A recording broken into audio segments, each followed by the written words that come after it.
Welcome to Secret Agents, where we dive deep into the business of real estate agents, providing timely insights, research, best practices, and tech tricks for ambitious real estate agents looking to level up their businesses. This is episode 1, and I'm Brett Siegal, founder and CEO of Ruuster. With me, I have Jon Minion, our deep dive guru, who's spent 2 weeks looking into inside sales agents, or ISAs. We'll explore the reasons why ISAs are helpful, how you can employ them at any budget, and his top partner choices after secret shopping nearly a dozen of them for you. We have no skin in the game here and have not been compensated for any of our thoughts. Jon, excited to have you with us on episode 1 here. Thanks for having me on, Brett. Looking forward to our conversation. Awesome. Let's start out. What are ISAs and why would agents want them? Yeah, so an ISA is an inside sales agent, essentially somebody that you hire or partner with to manage your outreach and qualification to your leads. And to put it simply, lead outreach and qualification, it's a full-time job. And as a real estate agent, you already have a full-time job. You're working with clients and you're trying to close deals and drive business. And at the end of the day, you're just not going to be able to do both effectively, especially if we look at some of the things that the data shows us on lead outreach, like the fact that those first 15 minutes when leads enter your pipeline and they're thinking about their potential home purchase or sale is a critical time to be reaching out to them. And the fact that after that, it takes about 6 contacts for you to get in touch with a lead in order to be successful in qualifying them and converting them. These are things that they aren't compatible with you being a person with a full-time job and a busy schedule. So it just makes sense to take advantage of specialization here and work with a partner who can manage your outreach while you're working on the other aspects of your business. Yeah, so it's like the specialization. Some of the data that we've come across and done from our own partner research and talking to agents every day is that about 2% of agents are 2% of leads are ready to go right away within 90 days. But agents that are really good at following up can actually convert about 10% of their leads that they get in off of online sources in a year. So it's really about that follow-up. And if you're not able to do that follow-up, if you're not able to follow up in 15 minutes and have those 6 touch points within the first couple months, then you're losing out on as much as 80% of the business. And that has knock-on effects, obviously, because every deal that you don't close, you lose the commission for that deal. But it's another person that you're not getting in your sphere of influence that could recommend you out for the future. So it's really, really impactful to be converting the deals, especially early on in your career. So Jon, tell me the difference. What's a virtual ISA versus a regular ISA? Yeah, so a regular ISA would essentially just be somebody that you're going to go out and you're going to hire to handle your ISA activities, and you're responsible for everything. You got to put out the job posting, pick the person, hire the person, manage them, fire them if things aren't working out. You're fully owning that pipeline.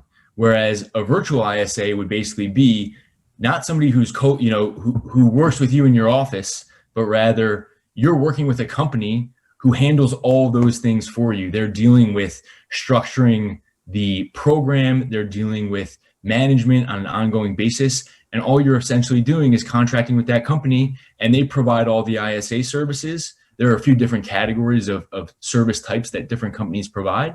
But essentially, you work with a partner. They manage everything, and you essentially just, you pay for the service and you yield the results.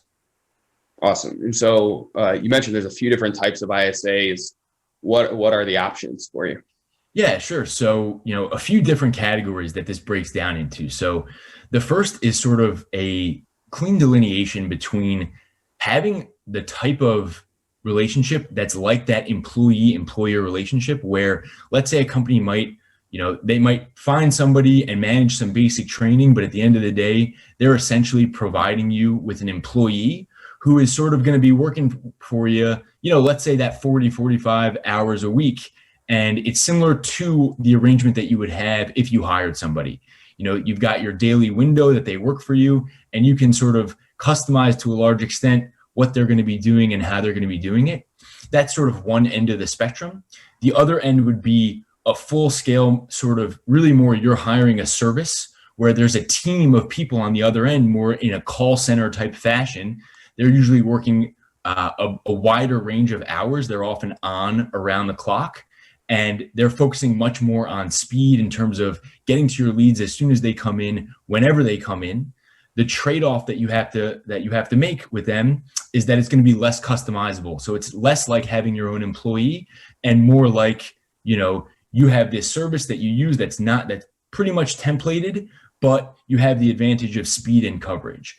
And then within those two categories, there are a couple more distinctions on both sides. So one that really applies more to the service, the call center type offering is, are they going to be text-based or call-based? Are they focused on making phone calls or using text and email in more of an automated fashion to reach out to folks? And then something that applies to both is who's actually on the other end of the phone. Is the person that is the company is employing based in the US, or are they overseas? Are they in South America, in the Philippines, whatever? Or even a step beyond that, is it more automated than in person? Is it actually computer generated, most of the communication? And at what point does a human step in? So all of these things are sort of notches on the scale of offerings. And, of course, pricing adjusts to reflect, more US based is going to be more expensive, more humans is going to be more expensive. And you can really pick a point anywhere along that spectrum to plug in. Interesting. So this sounds a little expensive.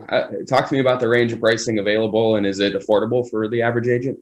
Yeah, of course. So there is really a broad range here. And pretty much any agent can likely find a solution that works for them based on their budget and their business needs.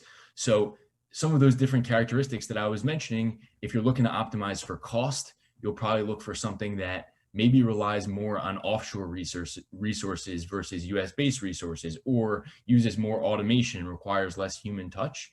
And the more you're looking to spend and the more customized an experience you're looking to have, the more your price will reflect that. And so agents can get in with services like this as low as a few $100, $300 or $400 per month. And the price of these offerings can go all the way up to a few $1,000s a month. So it really depends based on what your needs are and how much volume you're generating. But really, most people can find a place to plug in that will work for their budget and their business needs. Awesome. Thanks for all the deep dive secret shopping work. Where can we find the full rankings? Yeah, so we've done a full deep dive into about 15 different ISA providers to really try to give our audience a good idea of what's out there. And that all can be found in an article on our blog. Awesome. That's great. Thanks, Jon, very much for all the work. If you have any feedback or questions until our next episode, please reach out at agents@ruuster, RUUSTER.com. And good luck until next time. Take care.